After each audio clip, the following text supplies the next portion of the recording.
আচ্ছা, যদি এটাই ভাবে না বলে আমরা এবার বলি আমি আশ্রয় চাই আল্লাহর কাছে, এটা কি দুর্বলতা? এটা অহংকার।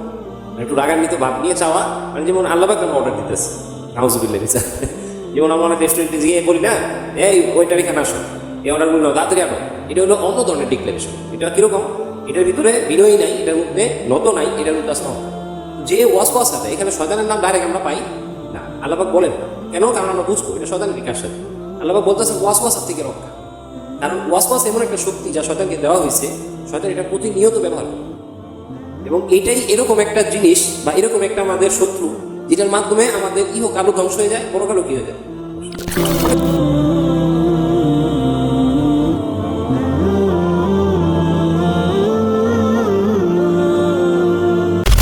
আউযু বিল্লাহি মিনাশ শাইতানির রাজীম।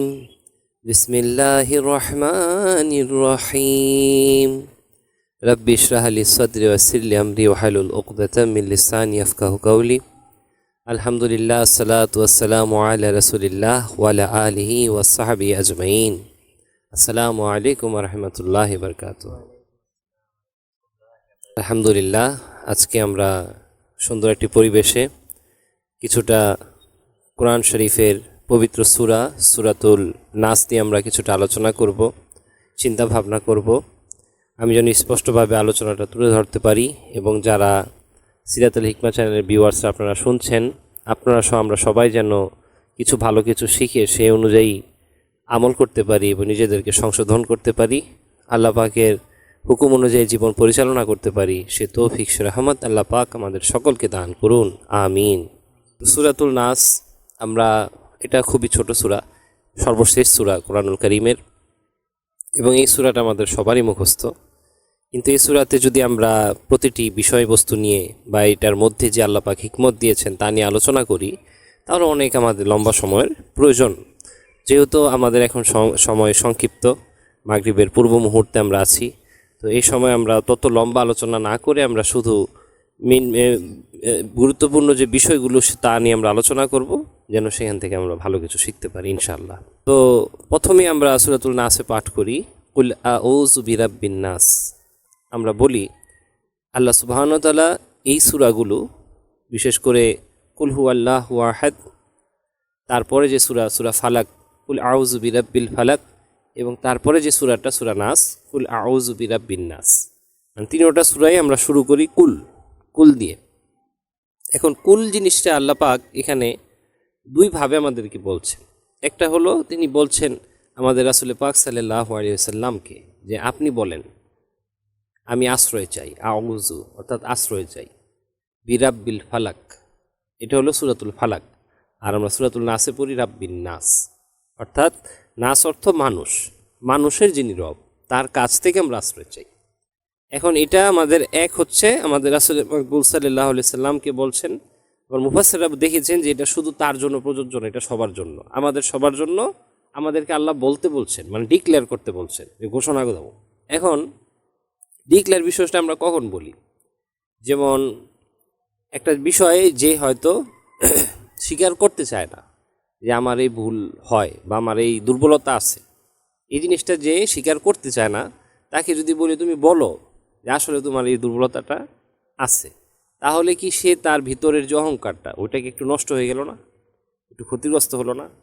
অহংকারটা কমে গিয়ে তার অন্তরের বিনয়টা বা সে দুর্বল যে এটা প্রকাশ করাটা বেড়ে গেল। আল্লাহ পাক এই সূরাগুলোতে বলতেছেন কুল, মানে বলো। কি বলবো? আশ্রয় চাই বিরাব্বিন নাস, যে আসলে আমাদের সমগ্র মানবের যিনি রব, তার কাছে আশ্রয় চাই। এবং আল্লাহ বলতেছেন বলো। যেহেতু আমরা বলি, তখনই আমরা দুর্বল। কার সামনে? আল্লাহ পাকের সামনে, মানে আমরা দুর্বল হয়ে গেলাম। তো দুর্বল হলে বিশেষ করে যে বিষয়গুলোর জন্য আমরা আশ্রয়টা চাবো, ওটার জন্য আমাদের অন্তর প্রস্তুত হয়ে গেল না? মানে অন্তরে কি কোনো ধরনের অহংকার আছে? আচ্ছা, যদি এটা এইভাবে না বলি আমরা এভাবে বলি আমি আশ্রয় চাই আল্লাহর কাছে, এটা কি দুর্বলতা? এটা অহংকার। মানে একটু রাগান্বিত ভাব নিয়ে চাওয়া, মানে যেমন আল্লাহ পাককে আমরা অর্ডার দিতেছি, নাউজুবিল্লাহ মিজান। যেমন আমরা অনেক রেস্টুরেন্টে গিয়ে বলি না, এই ওইটার এখানে আসো, এই অর্ডারগুলো নাও, তাড়াতাড়ি আনো। এটা হলো অন্য ধরনের ডিক্লারেশন। এটা কীরকম? এটার ভিতরে বিনয়ী নাই, এটার মধ্যে নত নাই, এটার মধ্যে আছে অহংকার। হোটেলে যে আমরা সবাই এরকম একটা বিহেভিয়ার দেখাই, মানে তাকে আমরা মনে করি সেই হুকুম দেই। তো আল্লাহ সুবহানাহু ওয়া তাআলা এই সূরাগুলোতে একটা অন্য ধরনের ডিক্লারেশন আমাদের দ্বারা চাচ্ছে। তিনি চাচ্ছে যে নত হয়ে যাওয়া। এটা এরকম ডিক্লারেশন যেমন রাজার সামনে যেয়া আমরা নত হয়ে গেলাম, রাজা আমার পক্ষে এই বিপদ সামাল দেওয়া সম্ভব না, আমি এটা সামর্থ্য রাখি না এই বিপদ থেকে উদ্ধার করার, আপনি রক্ষা করেন। এরকম অনেক রাজা আগে ছিল না? তো ওইটাই যেমন আল্লাহ পাকও আমাদেরকে শিখাচ্ছেন, কারণ তিনি রাজাদেরও রাজা, সমগ্র সৃষ্টিগুলোর ক্ষমতার মালিকই আল্লাহ সুবহানাহু ওয়া তাআলা। তো তিনি বলছেন কুল, মানে বলো, ঘোষণা দাও। এটা হুকুমের মতো না। হুকুম হলো আমরা যেটা একটু আগে পড়লাম বা বুঝলাম, সেটা হলো ওইটারকে আমরা হুকুম দিই, এটা করো। আমরা এটা যদি হুকুমের মতো পাঠ করি বা বলি, তাইলে কিন্তু এই সূরা নাসের কার্যকারিতাটা আসবে না। যদি এটা আল্লাহ যেভাবে বলতে বলেছেন ওইভাবে বলি, তাইলে এটা কাজ করবে, তাইলে এই আশ্রয়টা আসলে আমরা পাবো। আর যদি আমরা ওইভাবে না বলি, তাহলে আমরা আশ্রয় পাবো না। তো এই জন্য এটা খুবই গুরুত্বপূর্ণ। সূরার প্রথমে আমরা শুরু কি দিয়ে করছি? কুল, মানে বলো। কিভাবে বলবো ওইটা আল্লাহ পাক শিখাচ্ছে, বিনয়ের সঙ্গে, নত হয়ে।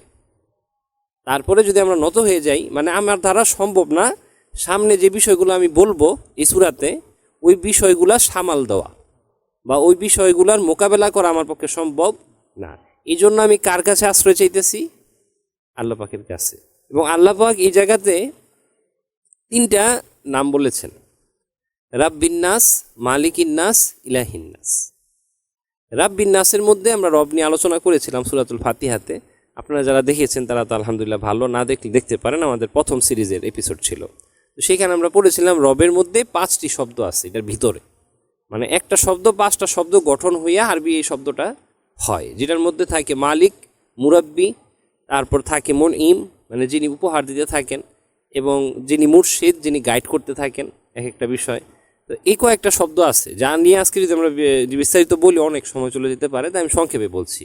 মানে রব শব্দটা এক কথায় আমরা নিজেদেরকে দাস বানাচ্ছি আর আল্লাহ পাককে আমাদের মালিক বানাচ্ছি, এটাই রব। কারণ যদি আমি আল্লাহ পাকের মালিক না বানাই, তাইলে আমি হিসাবে এই দুনিয়ারে যদি মালিক বানাই ফেলি, তাহলে দুনিয়ার দাসত্ব আমি করব না। কিন্তু যদি আমি আল্লাহ পাকের দাসত্ব করি, তাইলে দুনিয়ার দাসত্ব আর আমার কোনো প্রয়োজন নাই। তো এটা ভিন্ন সময় একটা আলোচনা করব, রব আর আমাদের মধ্যে মানে কানেকশনটা কি, কেন আল্লাহ পাক কিছু জায়গায় রব বলেন, আল্লাহ বলেন না, বা কিছু জায়গায় আল্লাহ বলেন ওই জায়গায় রব বলেন না, ওইটা নিয়ে ভিন্ন একদিনে আমরা ইনশাল্লাহ আলোচনা করব। তো যেটা আল্লাহ পাক বলতেছেন, এই জায়গায় কেন 3বার আল্লাহ পাকের নাম আসতেছেন? আমরা বলতেছি কুল আউযু বি রাব্বিন নাস, মালিকিন নাস, ইলাহিন নাস, মানে মানুষের রব, মানুষের মালিক, মানুষের ইলাহ। এখন নাস শব্দটা নিয়ে একটু আলোচনা করি, এটা প্রয়োজন। নাস শব্দটা মূলত মুফাসসিররা যেভাবে বর্ণনা করেছেন, সংক্ষেপে বলছি, তারা বলছেন যে ভুলে যাওয়া মানুষ। মানে নাসটা আসলে মানুষ না, শুধু এটার শাব্দিক অর্থ শুধু মানুষ না, ভুলে যাওয়া মানুষ। যেমন আমি তোকে মানে কেউকে একটা কাজ দিলাম, তো সেই কাজটা না করে ভুলে গেল, মনেই নাই, বা একটা চাবি দিলাম হারাই গেল, মনে থাকলো না, তো সে ভুলে গেছে। তো এই ভুলে যাওয়া মানুষ, নাস যখনই আল্লাহ পাক বলেন তখন এইভাবে বলেন, হে ভুলে যাওয়া মানুষ, তোমার রব, তোমার মালিক, তোমার ইলাহ, এভাবে আল্লাহ পাক বলতেছেন। তো আমরা অবশ্যই ভুলে যাই। কি ভুলে যাই? বিশেষ এটা ভুলে যাই যে আল্লাহ আমাদের সব, কারণ আমাদের শুরু আল্লাহর থেকে, আবার আমরা শেষ দিনও আল্লাহকেই, আল্লাহর সামনে যাব, এই বিষয়টা আমাদের মনে থাকে। এই জন্য নাস শব্দটা এখানে এসেছে। আমরা বারবার ভুলে যাই। মানুষের সবচেয়ে বড় দুর্বলতা, যেটা শয়তান সদ্ব্যবহার করে, ভুলে যাও। আমরা ভুলে যাই গুরুত্বপূর্ণ বিষয় আমাদের মনে থাকে, যেগুলো অহয়তো ওগুলো আমাদের মাথায় আসতে থাকে, যেগুলো মূল্যবান ওগুলো আমাদের মাথায় আসে না। তো এই বিষয়টা তা আল্লাহ পাক বলছেন রাব্বিন নাস, মালিকিন নাস, ইলাহিন নাস। তো 3বার কে মানে এরকম কিছু বলে, এটা সহজ একটা উদাহরণ। একজন নেতা আসলো, সে বক্তৃতা দিতেছে, সে বললো ভাই আমি আপনাদের ভালো চাই, মঙ্গল চাই, আমি আপনাদের শুভাকাঙ্ক্ষী, এরকম 3বার বলল। তার মানে সে 3বার জোর দিয়ে বলতেছে আমাকে আপনারা প্রাধান্য দেন, কারণ আমি আপনাদের কল্যাণময়ী। তো এই জায়গায় আসলে কি আমাদের জোর দিয়ে বলতেছে যে আমি তোমাদের সব, আমি তোমাদের রব, আমি তোমাদের মালিক, আমি তোমাদের ইলাহ। আল্লাহ পাক বলতেছেন কেন? কারণ সামনে এমন একটা জিনিস আছে যেটার কবল আমরা পড়ে যাই, আমরা ভুলেই যাই তখন আল্লাহ যে আমাদের রব, ভুলে যে আল্লাহ যে আমাদের মালিক, ভুলে যে আল্লাহ যে আমাদের ইলাহ, এগুলো ভুলে যাই। সে বিষয়টা আমরা এখন পড়ব। মিন শাররিল ওয়াসওয়াসিল খান্নাস। আল্লাহ পাক বলেন যে বারবার গুপ্তচরে লুকায় আসে, ওয়াসওয়াসাটা আমরা যদি বাংলাতে বলি একেবারে সহজ, ইসফিস আছে না, যেমন একটু কানের সামনে এসে কি বলো, একটু কথা বলে আবার চলে গেল, কথা বলে আবার একটু চলে গেল, ধরা যায় না, হঠাৎ কি জানি বললো আবার চলে গেল। একটু ভৌতিকও লাগতে পারে অনেকের, ওনার ভূত নিয়ে আসে বলে এরকম না। মূলত এই সিস্টেমেই শয়তান কাজ করে। তো যে ওয়াসওয়াসা দেয়, এখানে শয়তানের নাম ডাইরেক্ট আমরা পাই না, আল্লাহবাক বলেন না কেন, কারণ আমরা বুঝবো এটা শয়তানেরই কারসাজি। আল্লাহবাক বলতেছেন ওয়াসওয়াসার থেকে রক্ষা, কারণ ওয়াসওয়াস এমন একটা শক্তি যা শয়তানকে দেওয়া হয়েছে, শয়তান এটা প্রতিনিয়ত ব্যবহার করে। এবং এইটাই এরকম একটা জিনিস বা এরকম একটা আমাদের শত্রু, যেটার মাধ্যমে আমাদের ইহকালও ধ্বংস হয়ে যায়, পরকালও কী হয়ে যায়, ধ্বংস হয়ে যায়। অনেক ক্ষেত্রে ইহকাল ভালো হইতেও পারে, কিন্তু একটা বিষয় কনফার্ম, এতে আমাদের পরকাল ধ্বংস হয়ে যায় এই ওয়াসওয়াসার কারণে। ওয়াসওয়াসার বিষয়টা কোনো ছোট বিষয়, এটা অনেক বড় বিষয়। কারণ ওয়াসওয়াসার থেকে যে প্রোটেকশন পায়ে ফেলছে, সে আল্লাহর গোলাম হতে পারবে। আর যে ও ওয়াসওয়াসার থেকে এখনো বের হতে পারে নাই, সে যদি মনে যদি করে যে না আমি অনেক ভালো কিছুই হয়তো করতেছি, হয়তো তার নজরে ভালো, কিন্তু সে ওই ওয়াসওয়াসার প্ররোচনা বা ওই ছোট ছোট কথা যা শয়তান বলে ওইগুলো শুনে শুনে সে কাজ করতেছে, এগুলো তার কাজে দিবে। তো ওয়াসওয়াসার থেকে আল্লাহ পাক রক্ষার জন্য তার নাম 3 বার আনলেন, রাব্বিন নাস, মালিকিন নাস, ইলাহিন নাস। এটা স্মরণের জন্য যে আমি তোমার মঙ্গল চাই, আমি তোমার উপকার চাই, আমি তোমার কল্যাণ চাই। কে চায় না? এর বিপরীত কি? শয়তান চায়। মিন শাররিল ওয়াসওয়াসিল খান্নাস। সে বারবার আসবে, কিছু বলবে, আবার চলে যাবে। এখন ওয়াসওয়াসাটা কীভাবে বুঝবো? আমি অনেকবার আগেও বলেছিলাম, ওয়াসওয়াসা বোঝার সব থেকে সহজ উপায়, যদি আমরা কোরআন অধ্যয়ন করি। কোরআনুল কারীম যদি আমরা না জানি, না বুঝি, বা আল্লাহ পাক কি জানাচ্ছেন, কি হুকুম, কি নিষেধ, এগুলো না জানি, তাইলে আমরা কিভাবে বুঝবো শয়তান কি বলে? কারণ আল্লাহ পাক যেটা হুকুম করছেন, শয়তান কি সেটা হুকুম করব? তার মানে সহজ না ওয়াসওয়াসা ধরা? একটু কঠিনও যারা কোরআন পড়ে না তাদের জন্য। যারা কোরআনুল কারীম নিয়ে চিন্তা ভাবনা করে, পরে আল্লাহর হুকুম মানে, বা হুকুম নিয়ে চিন্তা ভাবনা করে অধ্যয়ন করে অন্তরে গেঁথে রাখে, তারা ওয়াসওয়াসা বুঝতে পারবে। অনেকে বলবে আর আমার তেমন ওয়াসওয়াসা হয় না। হয়তো আমাদের ভিউয়ার্সদের মধ্যে অনেকে আছে, হয়তো বলবে যে না, আমি তো আমার সারা জীবন ওয়াসওয়াসা দেখলাম না। এরকম মনে হতে পারে। এর উত্তর, ভাই আপনি সারা জীবন কোরআনুল কারীমই পড়েন নাই। এর কারণে আপনি জানেন না হুকুম কি নিষেধ কি। তা আপনি যেহেতু হুকুম নিষেধ জানেনও না, মানেনও না, করেনও না, তো শয়তানই আপনারা চালাইতেছে। কি চালাইতেছে? শয়তান চালাইতেছে। আল্লাহ পাক আমাদের সকলকে রক্ষা করুন, আমিন। তো বিশেষ করে আমরা কিভাবে ওয়াসওয়াসা বুঝতে পারবো? কোরআনুল কারীমে আল্লাহ পাক বলছেন, যেমন অশ্লীলতার ধারে কাছে যেও না। তারপর আবার আরেক জায়গায় বলছেন গীবত বলো না। আরেক জায়গায় বলছেন সবসময় সত্য বলো। আরেক জায়গায় বলেছেন সালাত আদায় করো। এই জিনিসগুলা যা আল্লাহ পাক হুকুম করছেন, যা নিষেধ করছেন, এই দুইটার বিপরীতে যে কথাগুলো আমার কানে আসে বা আমার মনে আসে, ওগুলো আমি বলি না, ওগুলা শয়তান বলে। ওগুলো আমার মন বলে না, আমার বুদ্ধি বলে না, ওগুলা বলে কে? শয়তান। ওইটাই ওয়াসওয়াসিল খান্নাস। সে আসে এবং খান্নাস, সে বারবার আসতে থাকে। মানে যখনই আমরা আল্লাহ স্মরণে আসি, নামাজ আদায় করলাম, সে চলে গেল, সে ব্যাকে অনেক পিছনে চলে এলো, সে আসবে না, আবার আসবে। যখন আমরা একটু দুর্বল হয়ে যাব, লেজি হয়ে যাব, আল্লাহ স্মরণ থেকে একটু দূরে সরে যাব, কোরআন শরীফ থেকে একটু দূরে সরে যাব, বা আমরা যে কাজগুলো একটু হারামের দিকে একটু যদি অগ্রসর হই, শয়তান এসে বলবে। আবার এসে ওয়াসিল, তার কাজই এটা কিছু বলা। কারণ অনেকে বলতে পারে, এটা বলা প্রয়োজন, যে আমি তো শয়তান কথা শুনে কাজ করছি, আমার দোষ নাই, দোষ কার? তো এটার সোজা উত্তর না। শয়তান সহজভাবে বলবে যে না, আমি আপনার ইমেল নোটিফিকেশন পাঠাইছি, আপনি ক্লিক করছেন, আমার দোষ নাই। আমি কি করছি? আমি কিছু জানাইছি, আপনি টিপ দিচ্ছেন, আপনি নিজে গুনাহ করছেন। এখন দোষ দুজনেরই আছে। কারণ কি, নোটিফিকেশন না এলে সে টিপ দিত না। কিন্তু শয়তান পরবর্তীতে তার সিস্টেম এরকম, সাথে থাকবে, কিন্তু পরে সে আর এই ব্লেম নিজের কাঁধে, বলবে তোমার দোষ, তুমি অপদার্থ, তুমি আল্লাহর অবাধ্য, এরকম বলবে। কিন্তু দোষ দুজনেরই। সেই নোটিফিকেশন দিচ্ছে, কিন্তু আপনার দোষ হলো আপনি আল্লাহর হুকুম অনুযায়ী কাজ করেন না। এই জন্যই সূরাতুল নাস। কারণ যদি সূরাতুল নাস আমরা অধ্যয়ন করি, তখন এই নোটিফিকেশন আসলেও আমাদের উপরে কোনো প্রভাব পড়বে, যদি আমরা এটা অন্তরে রাখতে পারি। এটা আল্লাহ পাক বলছে। এরপর আল্লাহ পাক কি বলেন, কিভাবে এটা, প্রক্রিয়া কি, কোন ওয়েতে শয়তান এটা করে? আল্লাহ পাক বলেন, আল্লাযী ইউওয়াসইসু ফি সুদুরিন নাস। মানে আল্লাহ পাক বলেন ফি সুদুর, এই জিনিসটা নিয়ে একটু আলোচনা করি। সুদূর শব্দটা কি? সুদূর হলো বক্ষস্থল। আল্লাহ পাক যদি বলতেন ফি কুলুব, তাহলে ওইটা তো অন্তর। আল্লাহ পাক এখানে অন্তর বলেন নাই, আল্লাহ পাক বলছেন বক্ষস্থল। মানে কুলুব হলো ভিতরের একটা বস্তু, যার বাহিরের স্তরটা বা জায়গাটা, ওইটা হলো বক্ষস্থল। যদি এটা আরো একটু সহজভাবে বলি বাংলা ভাষায়, আমাদের আবেগ। আমাদের কি? আবেগ। শয়তান আমাদের আবেগ দিয়ে ধোঁকা দেয়। ইংলিশে বলে ইমোশন, ইমোশন দিয়ে ধোকা দেয়। হঠাৎ করে এমন একটা আবেগ তৈরি হয়ে গেল যে আমি গুনাহ করেই ফেললাম, হঠাৎ এমন একটা আবেগ তৈরি হয়ে গেলো আমি অশ্লীলতায় ডুবে গেলাম, হঠাৎ এমন একটা আবেগ তৈরি হলো মনটা ভালো না, একবারে আমি মুখ দিয়ে অনেক মানুষকে গালি দিয়ে দিলাম।